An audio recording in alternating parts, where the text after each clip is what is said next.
સ્થાનિક સ્વરાજ્યની ચૂંટણીને લઈને મતદાનના દિવસો નજીક આવતા રાજકીય પક્ષોમાં ગરમાવો જોવા મળ્યો હતો, જેમાં આજરોજ સુઈગામ તાલુકાના ઉચોસણ ગામે કોંગ્રેસના ઉમેદવાર વીરજીભાઈ ઠાકોરના ઘેર કોંગ્રેસ પાર્ટીની બેઠક યોજાઈ હતી, જેમાં સંસદ ગેનીબેન ઠાકોરના અધ્યક્ષસ્થાને બેઠક યોજાઈ હતી, જેમાં સંસદ ગેનીબેન ઠાકોરે જણાવ્યું હતું કે આ વિસ્તારમાં ઉચોસણથી શેડવ જવાનો રોડ ચાલુ કરવામાં આવ્યો છે, તેવી રીતે આ વિસ્તારમાં રોડ રસ્તાની અનેક ગ્રાન્ટો આપી છે અને ઉચોસણ ગામના લોકોના ઉચોસણથી ગ્રામડી રોડ બનાવવા માટેની માંગ છે તે ટૂંક સમયમાં પૂરી કરવામાં આવશે તેમ સંસદ ગેનીબેન ઠાકોરે જણાવ્યું હતું, જેમાં આજની કોંગ્રેસ પાર્ટીના જિલ્લા પંચાયત ઉમેદવાર હેમજીભાઈ ગંગારામભાઈ ચૌધરી અને તાલુકા પંચાયતના ઉમેદવાર વીરજીભાઈ ઠાકોરને કોંગ્રેસના આ બંને ઉમેદવારને મતદાન કરીને જીત અપાવવા માટે ગુલાબસિંહ રાજપૂતે પણ માંગ કરી હતી, જેમાં આજની બેઠકમાં કોંગ્રેસના તાલુકા પ્રમુખ ભરતસિંહ રાજપૂત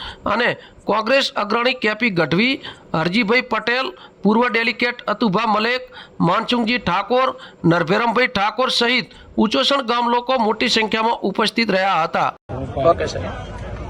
જિલ્લા અને તાલુકા પંચાયતની ચૂંટણીનો પ્રચાર એ દરેક તાલુકા પંચાયતની સીટ વાઇઝ, જિલ્લા પંચાયતની સીટ વાઇઝ કોંગ્રેસના કાર્યકરો કરી રહ્યા છે. લોકોનું ખૂબ મોટા પ્રમાણમાં જનસમર્થન મળી રહ્યું છે. અમારા ઉમેદવારો ગામે ગામ જઈને કોંગ્રેસ પાર્ટીને વોટ આપે ને એમને વિજય બનાવે એવી વિનંતી પણ તમામ લોકોને કરી છે.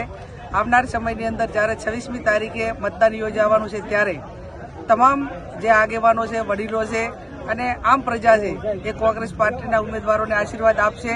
એટલે જિલ્લા અને તાલુકા પંચાયતની કોંગ્રેસની બને એટલે લોકોનું નાના મોટું જે કામ છે, રોડનું હોય, રસ્તાનું હોય, શિક્ષણનું હોય, આરોગ્યનું હોય, આ તમામ કામો કરવા માટેના કોંગ્રેસના આગેવાનો પૂરેપૂરા પ્રયત્નો કરશે. ભારતીય જનતા પાર્ટીના 30 વર્ષના શાસનથી હવે લોકો તંગ થઈ ગયા છે. માત્ર ધર્મના નામે વોટ લઈને લોકોનું કોઈ પણ પ્રકારનું કામ થતું નથી.